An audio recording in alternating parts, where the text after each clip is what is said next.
সুনামগঞ্জ বিশ্বম্ভপুর সড়কের পাশে বিশ্বম্ভপুর উপজেলা চালবন্দ মোড়।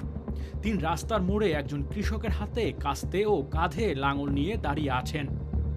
নাম দেয়া হয়েছিল কৃষাণ চত্বর।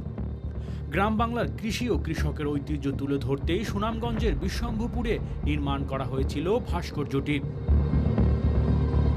চলতি পথে মানুষ যেখানে বিশ্রাম নিতেন, সেই ভাস্কর্য দেখতেন, কিন্তু রাতের অন্ধকারে এই ভাস্কর্য ভেঙে ফেলা হয়েছে। রাতে বিশ্বম্ভপুর উপজেলা পরিষদের সামনে ও উপজেলা মুক্তিযোদ্ধা সংসদের সামনে থাকা শেখ মুজিবুর রহমানের মুরাল ভাঙচুর করা হয়। সামাজিক যোগাযোগ মাধ্যম ফেসবুকে এই ভাস্কর্য ভাঙার একটি ভিডিও দেখা গেছে।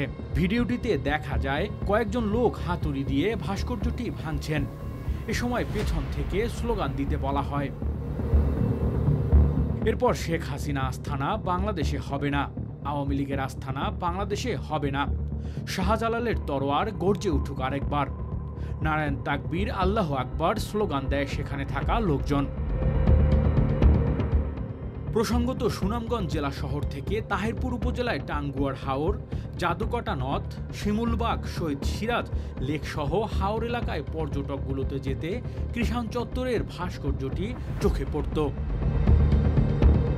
Desk report, metro TV.